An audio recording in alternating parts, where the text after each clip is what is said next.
Hey, the Portrait here, bringing you another art video. Briefly mention the process. Compared to my last drawing on YouTube, I used charcoal pencil for guidelines instead of my blending stump. And whenever there is a portrait with glasses, unless there is a lot of distortion from the glass, it is always more important to make sure the eyes are in the right position. For this one, there's not much distortion on the glasses, so this girl's eyesight can't be that bad.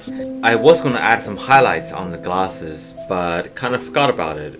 So this is now more of an accessory glass. The dark background is actually done mostly with fine charcoal so that I can more easily create that really bright blonde hair. Everything procedurally is very similar to what I described in my last commentary, except I fine-tweak the drawing more part by part. But the whole concept of having the whole structure done and having background tones done before adding details still applies. I will put the slower and longer version of this video on Patreon later. Hope you guys enjoy this video and have a great day. Cheers!